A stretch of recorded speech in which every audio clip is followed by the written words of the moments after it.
Welcome back to morning super prime time. Bulletin లోకి వెళ్లే ముందు ఇప్పటి వరకున్న 6 బ్రేకింగ్స్ ఒకసారి చూద్దాం. ఫస్ట్ బ్రేకింగ్, పాస్టర్ ప్రవీణ్ పగడాలది హత్య ప్రమాదమా?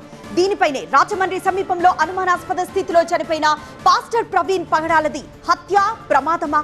పాస్టర్ ముఖంపై గాయాలుండడంతో అనుమానాలు వ్యక్తమవుతున్నాయి. దీనిపై క్రైస్తవులు ఆందోళన చేస్తున్నారు. ఇక సెకండ్ బ్రేకింగ్, బెట్టింగ్ యాప్స్ కేసులన్నీ సిఐడికి బదిలీ చేసే యోచనలో పోలీస్ శాఖ. బెట్టింగ్ యాప్స్ కేసులన్నీ సిఐడికి బదిలీ చేయాలన్న ఆలోచనలో ఉంది పోలీస్ శాఖ. హైదరాబాద్ లో 11 మందిపై, సైబరాబాద్ లో 25 మందిపై ఫిర్యాదు చేశారు. ఈ కేసులన్నీ కలిపి సిఐడికి బదిలీ చేయనున్నారు. ఇక థర్డ్ బ్రేకింగ్, కేటీఆర్ పై నకరేకల్లో కేసు నమోదు. కేటీఆర్ పై నకరేకల్లో కేసు నమోదైంది. 10th పేపర్ లీకేజ్ ని తమకు అంటగట్టారంటూ ఫిర్యాదు చేశారు నకరేకల్ మున్సిపల్ చైర్మన్ చవుగోని రజిత.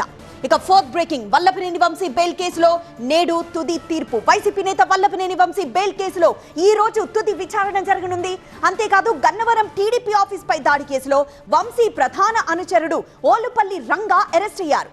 ఇక ఫిఫ్త్ బ్రేకింగ్, తెలంగాణకు చైనా కంపెనీ బీవైడీ భారీ పెట్టుబడులు. తెలంగాణలో చైనా కంపెనీ బీవైడీ భారీ పెట్టుబడులు పెట్టేందుకు సిద్ధమైంది. హైదరాబాద్ లో పరిసరాల్లో యూనిట్ ఏర్పాటుకు ప్రభుత్వం 3 ప్రాంతాలను ప్రతిపాదించింది.